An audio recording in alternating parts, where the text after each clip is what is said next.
So Real Madrid struggling with goals? Absolutely not. They're banging in goals non-stop. I don't know what you can do to stop them. I'm going to have to just basically try and tell Celta Vigo what they have to do. If the manager's watching, pack your defence. Put that shit way back there and sit on your own box, because that's the only way to defend against Real Madrid. If you're watching after the game and my tactics are completely wrong, then be nice about it in the comment section below. But it's still Friday, so we're going to talk tactics. So Real Madrid seem to be scoring, as I said, on all cylinders. They even put out their B team in the Copa del Rey Cup and they still managed to win 5-0. But we're going to talk about Celta Vigo, who had a great start to the season, still sitting mid-table, but the last few games they haven't seemed to be scoring. They've been losing games 1 or 2-0. So we're going to have to talk about their team. In their most notable performance of the season, it was against Barcelona, and I have to say, I could sit here and say that they put their formation out well. They had a great game plan, to frustrate Barcelona and Messi and whoever else was playing. But they had to rely a lot on their goalkeeper, who made, if you haven't seen this game, you need to watch it. He made some immaculate saves. It was a bit at the start of the season. I would back and watch some of the clips, and I was just absolutely amazed. Pulling saves out of every angle. And then Barcelona were really frustrated, and then they went up the end of the park, a big long ball, picked the ball up deep, and they put it in the back of the net. So as far as tactics go, I don't know how you can basically say that if your keeper needs to be on one, that's what has to happen, because against Real Madrid, I think it's going to be a different task than playing Barcelona at that point in the season. But we can talk about their lineup. If you looked at the lineup in the last game, don't do that against Real Madrid. You can't go 4-4-2. What they did against Barcelona is they went with a 4-3-3. So I completely changed that around. You've got to basically frustrate Real Madrid and have a bank of 7 like they did against Barcelona. It's amazing that I'm saying this, but a bank of 7.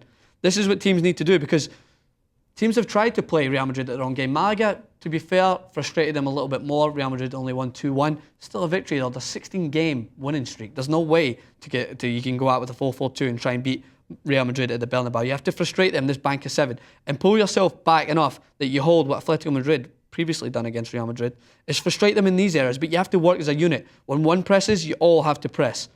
It's simple tactics that I was told as a kid, but if you're playing against a team with this much quality, you have to rely on luck, a goalkeeping performance that is just unreal like they had before, and just a compact structure. Frustrate them. Don't allow them wide. But if you look at Real Madrid's statistics, from the goals that they've been scored, this can come back and haunt you, because Real Madrid, they do have a lot of shots outside the box. They have a lot of talented players like your Toni Kroos and James Rodriguez, who seem to hit a little bit of form now when he's played on the right-hand side. And they're continuing to score goals, even if teams go out and try and frustrate them. So it's just one thing to say it being done. You have to rely, as I said, a little bit of luck. The formation that Real Madrid played in the last game, was somewhat of a 4-4-2. A Copa del Rey Cup, they put out, wasn't their B team, they had some of their core players in there, but if you look at their team, they had Hernandez playing up top, and they had Isco sort of sitting a little bit deeper, and Isco, for me, you know how I feel about Isco. He's great in that formation. I think they'll go back to either their 4-2-3-1 or their 4-3-3, with your usual dynamic front three of either whether you can stick with Hernandez up there, he's in a good bit of form, or you can play Ronaldo, Bale. And what you have to worry about now is not only these front three, but James Rodriguez seems to find his position for Real Madrid. He's picking the ball up all on the right-hand side.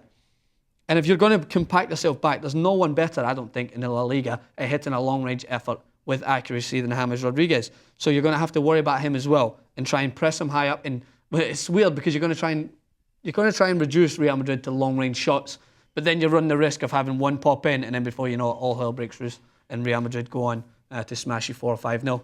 Don't know how it's going to happen. And my last prediction for them against Malaga was a comfortable win. They only won 2-1, but I do think at the Bernabeu it's a different story. I'm going to put my money on 3-0, probably CR7, first goal. It's a standard bet. I don't know how much you'd get back for it. Probably put on $10 and win back 3 or something like that with the form he's in. But it'll be an interesting game to watch. My money's on Real Madrid, as always. If you think that Celta Vigo have a chance, tweet me at TYT Sports or at Francis_Maxwell. See what I did there? I put TYT Sports before Francis_Maxwell. It's a first for everything. Subscribe to TYT Sports.